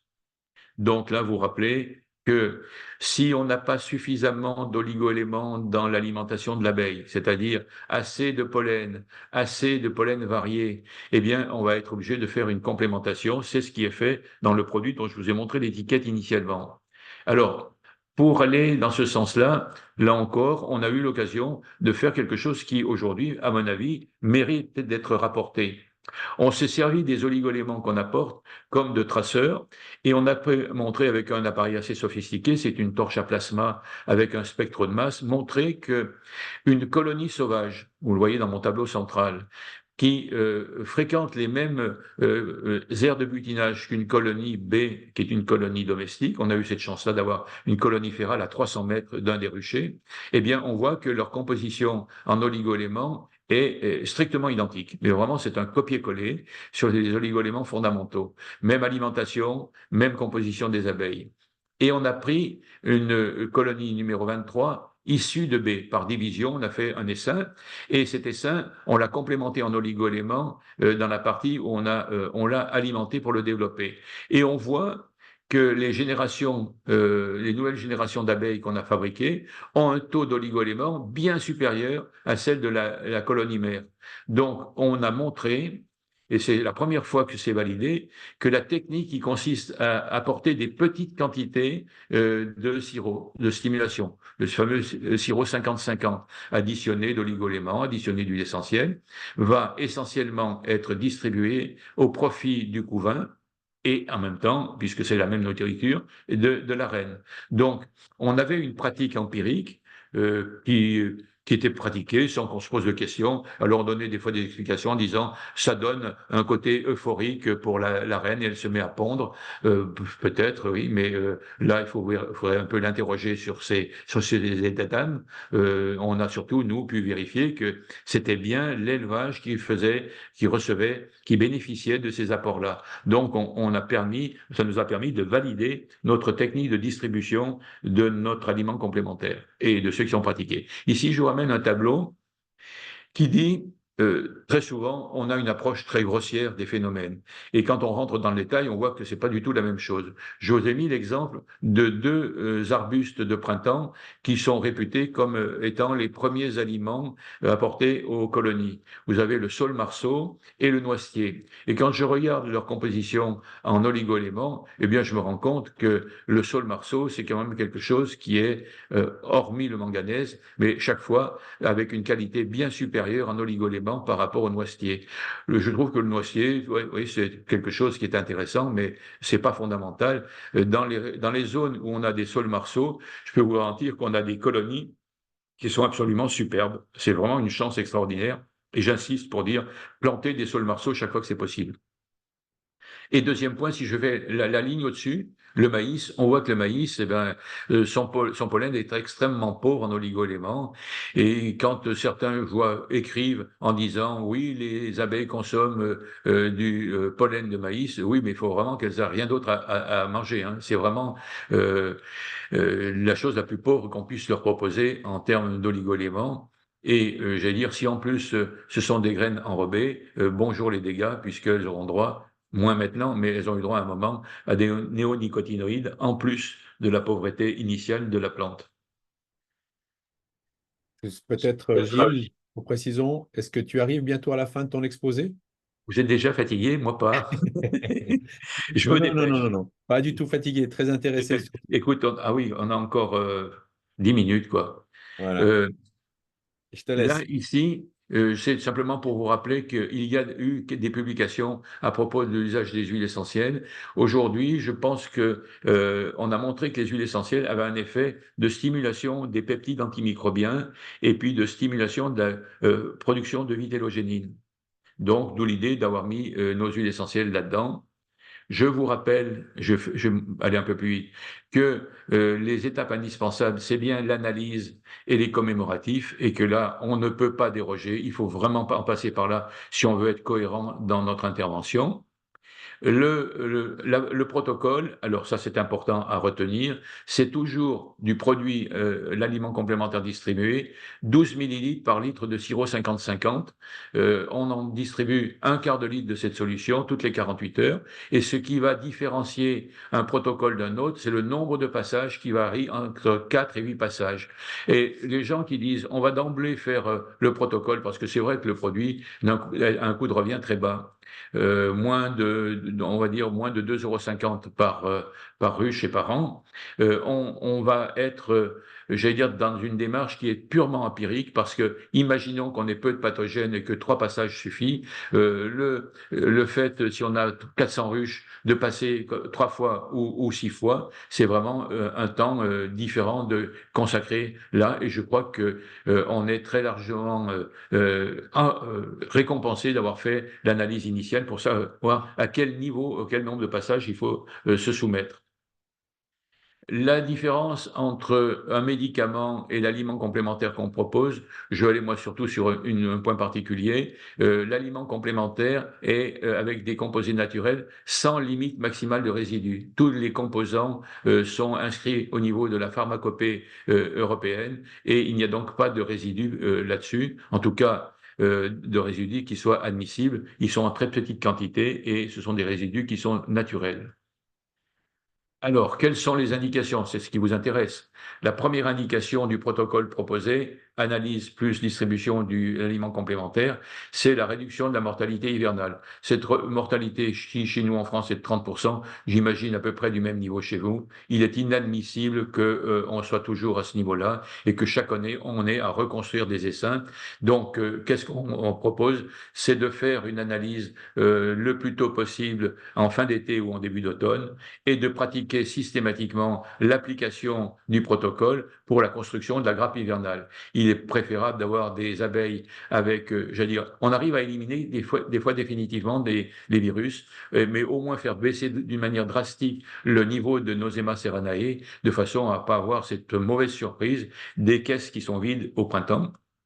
En élevage, c'est un point très important. Il faut bien préparer les colonies donneuses de larves ou d'œufs. Pareil pour les colonies donneuses de mâles. Pareil pour les éleveuses. Les éleveuses, à mon avis, doivent être en permanence sous imprégnation et complémentation pendant la durée où elles sont chargées de l'élevage des reines. Le démarrage des colonies en début de saison, on voit que quand on a des difficultés ou bien qu'on constate qu'une colonie est en retard par rapport aux autres, on fait 3 passages simplement, c'est suffisant. On ne va pas au-delà si on fait du systématique pour éviter de provoquer de l'essaimage. En cours de saison, on peut faire entre 2 mielés puisqu'on n'a pas de LMR, et chez nous, on a des mielés qui sont particulièrement difficiles, comme celle sur les lavandes, par exemple, où on a une absence totale de pollen là, pendant 3 semaines, et où on a surtout une forte fréquentation. Ce sont ce qu'on appelle des transhumances à haut risque, parce qu'on a un nombre impressionnant de ruches sur les mêmes sites. On peut le voir dans des situations un peu particulières. Je rappelle, moi, le problème des cheptels expérimentaux, du problème de la difficulté de sélection également. Donc, je passe là-dessus, mais vous le retrouverez dans le diaporama. Il existe d'autres pollinisateurs comme le bourdon terrestre qui se fait dans les euh, cultures hors sol, ou bien l'osmie dans les vergers, et qui ont les mêmes pathogènes. C'est-à-dire qu'il y a eu un échange entre l'abeille domestique et ces autres pollinisateurs, qui aujourd'hui nous renvoient d'ailleurs l'ascenseur et nous recontaminent à leur tour. Alors, pour qu'on soit bien d'accord. Je donne un exemple simple. On a été appelé en janvier 2023 par des apiculteurs qui, sur 600 colonies, en avaient perdu 200, autant dans les colonies de production que dans les essaims. Et on a immédiatement fait une analyse et on voit qu'ils étaient bien gâtés, hein. Ils avaient Nosema ceranae, ils avaient de la loque américaine et 7 virus, dont un avec un taux élevé. Mise en place immédiatement parce que ce sont des jeunes qui réfléchissent et qui se sont appropriés l'outil et qui ont mis en place immédiatement sur les 400 colonies restantes le protocole. Le contrôle qu'on a fait au bout de 2 mois montre qu'on avait éliminé la loque américaine, qu'on avait éliminé 7 virus et qu'il ne restait plus que 2 virus à un taux faible.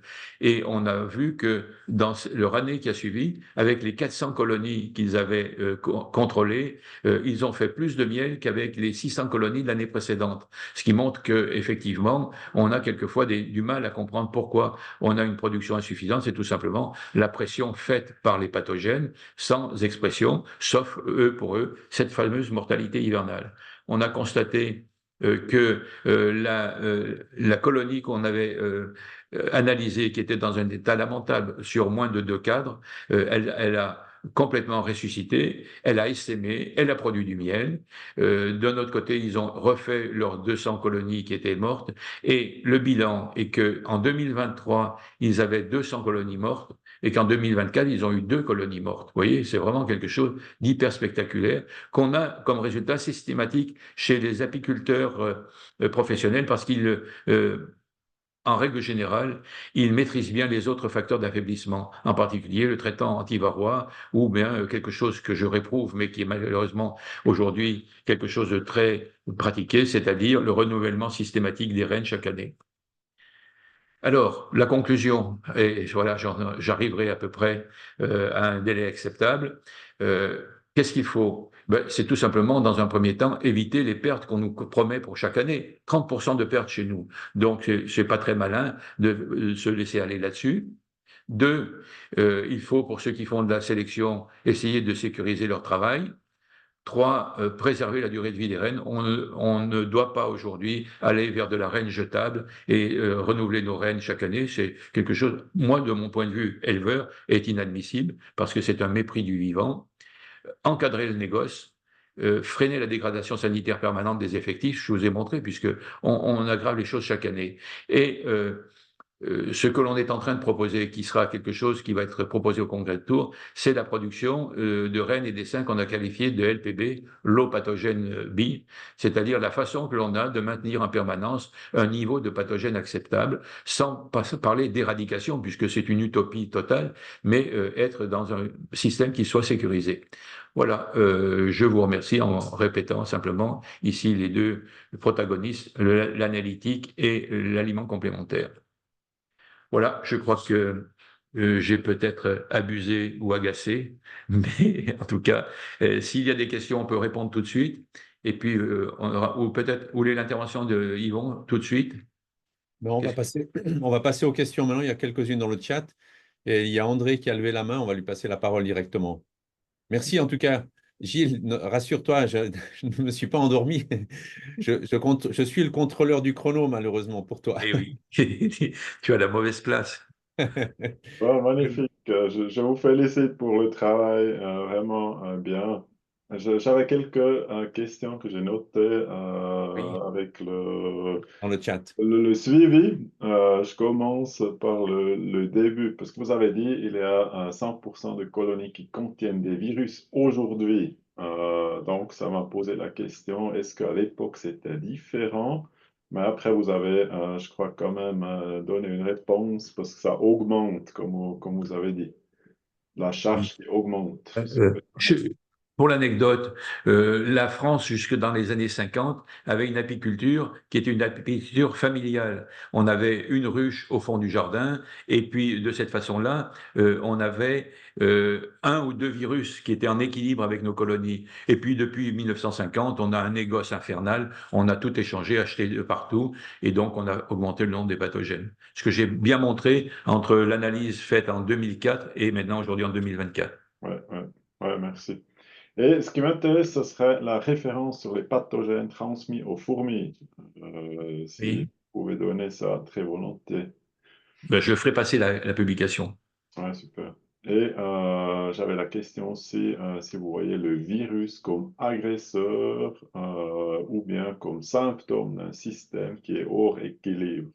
Je ne sais pas si vous avez répondu. Peut-être je n'ai pas tout Non, capturé, non, le thème j'ai pas n'est pas très répondu. facile et c'est pas ma langue non plus.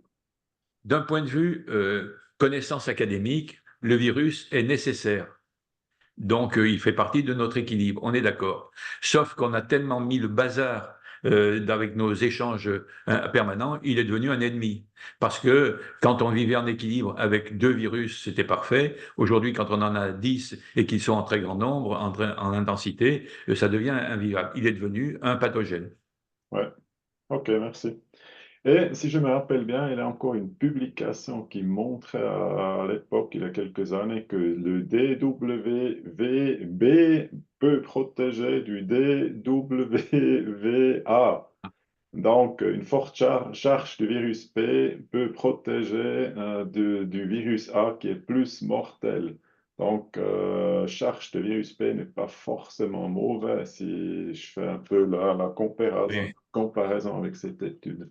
Oui, c'est un problème de virulence. Donc, Ouais. euh, aujourd'hui, dans nos analyses, DWVA a presque disparu. Il n'est pas rare qu'on ait plein, on n'en trouve pas, et c'est DWB qui est le plus important. Voilà, et c'est une chance parce effectivement, il est moins virulent. Ok, super. Je trouvais super intéressant l'idée qu'un virus peut protéger d'un autre. Pour moi, c'était ça le point clé de cette Oui, étude. j'ai bien compris. Donc, j'ai essayé de te faire plaisir en n'élucidant pas ce point de vue. Ok, ok, merci. Je sais pas, peut-être pour tout le monde aussi, on a créé une méthodologie apicole avec Free the Bees et c'est devenu un peu un standard. Peut-être pas un standard qui est apprécié par les conventionnels parce que notre méthodologie montre beaucoup de transparence ou fait beaucoup de transparence.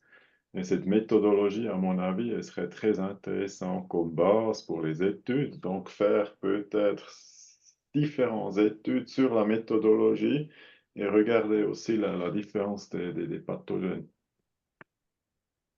Oui, mais on est aujourd'hui, on a un outil qui fonctionne bien, et donc on va pouvoir progresser. Au congrès là qui est à venir, on va distribuer des règles d'élevage qui permettent d'avoir des charges de pathogènes beaucoup plus faibles, et donc on va le discuter avec en particulier certains groupements de producteurs d'essaims. Je trouve que vraiment il faut qu'on fasse cet effort-là je parle en apiculture conventionnelle et professionnelle. Ok, merci bien. Ça, le reste, c'était plutôt des commentaires. Je laisse la place aux autres questions. Merci. Voilà, alors il y a effectivement une question d'Aline qui dit ne pas avoir très bien compris pourquoi 100% ont des virus latents et seulement 2% l'expriment. C'est toute l'histoire du pathogène, c'est-à-dire qu'on est en train de démontrer que nos abeilles qui se paraissent en pleine forme, en réalité, elles ont des présences de virus importantes et que c'est à un moment, il peut y avoir une défaillance du système immunitaire, puisqu'ils sont contenus par le système immunitaire, par un stress quelconque, qui peut être la famine, qui peut être des écarts de température, qui peut être un pesticide. Tout ça va se combiner et va faire que le système immunitaire inné ne va plus contenir correctement la présence de ces virus. Et là, on va avoir une expression, les premiers symptômes qui sont, j'allais dire, l'expression tardive d'un déséquilibre qui était en train de se mettre en place progressivement avant. Merci. Julien pose la question suivante. Quel est le protocole de gestion du varroa sur le rucher expérimental? Y a-t-il des comptages phorétiques réalisés? Alors, on n'a jamais utilisé une molécule que je déteste qui s'appelle la mitrase. Donc, ce que l'on peut dire, c'est que euh, on ne pratique pas des méthodes conventionnelles et on y pense tous les jours. Donc aujourd'hui, on s'est orienté vers les acides organiques. Et contrairement à ce que font les autres, on est plutôt sur l'acide lactique qui est plutôt acide formique et acide oxalique. On a de l'acide oxalique au mois de décembre. Malheureusement, on fait quand même donc un peu d'acide oxalique, mais on a donc cette approche-là. On se rend compte, alors là c'est une bonne nouvelle par contre, que les abeilles débarrassées d'une forte charge virale ont une tolérance par rapport aux varroa qui est bien supérieure. C'est-à-dire si aujourd'hui on dit 50 varroa, c'est rédhibitoire, ça va entraîner la mort de la colonie. Aujourd'hui, nous, ça nous fait un peu rire en disant au minimum 500 varroa ou plus, ça n'est pas inquiétant. Donc c'est ce point-là aussi. Donc c'est de nouvelles techniques d'approche pour les solutions qu'on pourrait qualifier de curatives entre guillemets, mais également une nouvelle situation créée, un nouvel équilibre de meilleure tolérance par rapport au varroa. Oui, on fait des comptages. Alors on fait simplement pour l'instant régulièrement des comptages de chute naturelle. Merci. On retrouve aussi beaucoup de remerciements pour la conférence très intéressante.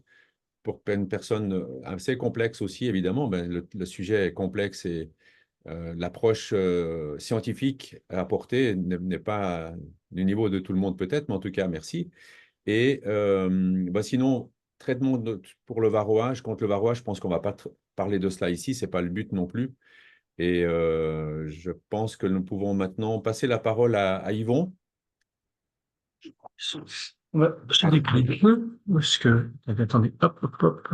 Ah ben Ah voilà. si, là, on y est, là. Donc Yvon Darignac, qui est le président fondateur de la société Solunature, qui diffuse les produits dont on a parlé avec Gilles tout à l'heure.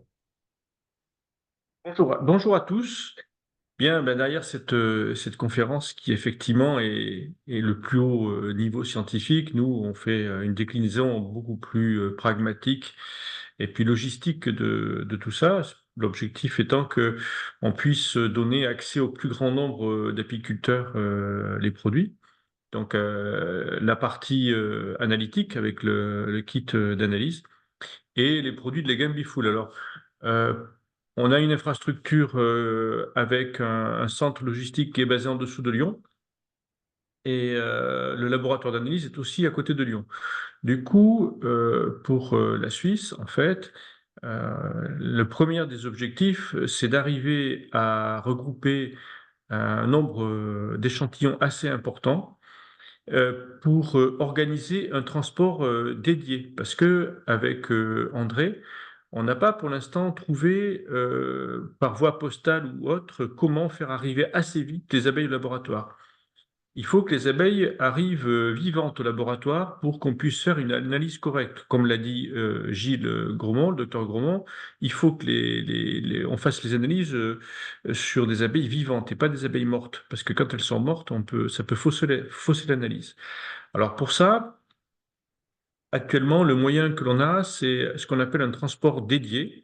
Donc c'est un transporteur qui partirait directement de Lausanne, je pense, André, et qui irait à Lyon. Alors ça coûte, pour dire les choses de façon transparente, à peu près 500 euros. Ça paraît élevé, mais si on arrive à regrouper par exemple 50 échantillons, je pense que ça devient tout à fait raisonnable, sachant que dans ce cas-là, nous, on retranchera du prix de notre kit le prix du transport, puisque du coup, il sera assuré par ce transport intermédiaire. Donc ça, c'est pour la partie logistique, sachant qu'un kit en France, ça vaut 90 euros TTC, donc ça fait 75 euros hors taxe. Donc du coup, en Suisse, peut-être qu'on n'a pas besoin de la TVA. Enfin, donc ça, c'est à finaliser. Mm. Et un Bifoul Plus, le flacon de Bifoul Plus, ça coûte 32,80 euros. Donc là aussi en TTC. Et ça fait autour de un peu moins de 2,50 € de traitement par ruche.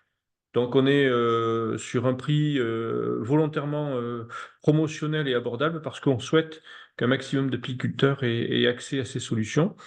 Pour nous, l'enjeu, c'est que il faut vraiment faire quelque chose pour diminuer cette mortalité des abeilles. Et on voit bien que la problématique virale, c'est au moins 50% des problèmes, quoi, par rapport à ce qu'on connaît déjà. Donc il faut agir concrètement. Et donc avec Freeze the Bee, avec André, on essaye aujourd'hui de monter une organisation qui permette d'avoir à la fois les échantillons et après que FreeTheBee puisse devenir distributeur des produits sur la Suisse. Donc un dossier administratif est en cours, mais là, André, tu peux peut-être plus dire que moi, où est-ce qu'on en est? Oui, alors, effectivement, nous souhaitons bien sûr développer ce partenariat. L'envoi est très complexe et comme l'a dit Yvon, le seul moyen, c'est que le lundi, par exemple, vous, apiculteurs, récoltiez ces abeilles, vous me les envoyez et que moi, j'organise justement par la suite l'envoi. Donc, il faudrait faire que le mardi, je reçoive les abeilles pour analyse et que je fasse un envoi groupé par ce transporteur dédié. Voilà. Euh, Au niveau des autorisations en Suisse, nous sommes reconnus comme distributeurs de ces produits. Les offices fédéraux et cantonaux nous ont agréé ce titre. Donc, on n'a aucun souci pour pouvoir diffuser le matériel par la suite, les oligo-éléments que l'on trouve dans Bifood Plus et d'autres. Donc là, il n'y a vraiment aucun souci. Ce côté-là a été réglé. Je pense que maintenant, il suffirait de définir une date. Je dirais par exemple une date au 30 septembre, qui est un lundi, une récolte chez vous, apiculteurs, durant cette journée-là, un envoi en express à mon adresse. Tout ça, j'écrirai évidemment sur le site et je ferai une proposition. Mais je pense que ce serait intéressant d'avoir une première date ici maintenant au début de l'automne. Je vous laisse peut-être en confirmer ou infirmer de votre côté, mais comment le temps de s'organiser, le 30 septembre pourrait être une date. Le début du mois suivant, le mardi, l'envoi en France et l'analyse qui pourrait se faire dans la foulée de cette semaine-là. Alors moi, je pense que c'est très très pertinent parce que si on veut agir, c'est maintenant. Voilà. Pour préparer les colonies à l'hivernage, il faut faire un traitement antiviral maintenant, quoi. C'est maintenant que ça va se jouer pour éviter les mortalités hivernales. Donc si effectivement le 30, on peut faire un premier envoi, on est vraiment dans les temps parce qu'après, il nous faudra un peu plus d'une semaine. Donc on va dire que résultats d'analyse arriveraient dans la semaine du 11 octobre. Et là, derrière, on peut tout de suite intervenir en traitement. Tout à fait. Très bien. Moi, je vais Voilà. mettre ces choses-là en route, organiser ceci de mon côté, et puis voir quelles sont les personnes qui vont le faire avec nous. Euh, S'il y a effectivement un prix différent, c'est-à-dire nous, Free the Bees, pourrons amortir la différence, mais on laisserait le prix de 500 divisé par 50, qui serait le prix à chaque apiculteur pour son rucher, de façon à ce qu'il n'y ait pas pour la première fois peut-être un nombre insuffisant qui bloquerait quelques personnes. Donc, mais ceci, je l'expliquerai vraiment en termes Oui. précis dans un mail que l'on peut faire et sur les réseaux sociaux et dans notre communication. Oui. Moi, je te reviendrai lundi pour OK. dire quelle sera notre participation, puisqu'on retranchera la partie, dans ce cas-là, transport postal qu'on avait imaginé, qui diminuera un petit peu le prix du kit. Bon, On eh sera bien très super. précis justement au début de semaine prochaine Ouais, et cette échéance au 30 septembre. Voilà. ok. Je Ben, c'est peux super. encore demander quelque chose, peut-être, je n'ai pas bien suivi. Les abeilles qu'il vous faut, je peux prendre aussi sur le trou d'envol, ceux qui volent, ou il faut vraiment aller sur dans le nid. Je vais y aller. En fait, dans le kit, vous avez un flacon transparent et vous le mettez sur le trou du nourrisseur pour que les abeilles voient la lumière et remontent par le haut, toutes seules. Voilà, alors, je prends n'importe quelles abeilles. Il ne faut pas forcément que Bon. c'est des Oui, jeunes abeilles ou des oui, vieilles, voilà, oui. n'importe qui. Mais Ouais. il en faut une cinquantaine et on estime que dans cette cinquantaine, on aura une moyenne qui sera représentative. Donc, Ce que tu peux faire entrer dans ton message, c'est mettre le tuto qu'on a mis en place. On a filmé un tuto pour voir, pour montrer comment il fallait faire le prélèvement. Et c'est assez simple en fait parce que les abeilles montent toutes seules. Vous les laissez monter dans le flacon, hop, vous ouvrez, vous fermez et c'est bon. Mhm. Très bien. Oui, on mettra cette information, cette petite vidéo aussi, Voilà, effectivement, explicative. tu peux faire Le plus ça. d'informations pour assurer et optimiser cette récolte. Ok, ça marche. Ouais. Bien, je pense que, est-ce qu'il y a encore une nouvelle question? Je n'en vois pas en tout cas dans le chat. Euh, je pense que nous pouvons conclure à ce stade en vous remerciant, Gilles et Yvon, pour ces informations très, très précises et cette analyse très détaillée, très scientifique de la situation. Donne beaucoup d'espoir justement aussi à nous, apiculteurs, et à notre association et différentes associations de notre côté pour améliorer la vie de l'abeille et passer de meilleurs hivers justement avec moins d'importations, moins de trafics internationaux et, et travailler sur des bases solides dans nos régions. Oui, tout à fait. C'est une très belle conclusion parce que c'est ça. Il s'agit bien d'espoir. Voilà. Tout est encore possible. Ce qu'il faut, c'est vraiment qu'on passe à l'action concrète maintenant. Très bien. Merci à tout le monde. Une excellente journée, bon week-end et Merci. à très bientôt. Merci. Ok, merci. Bonjour.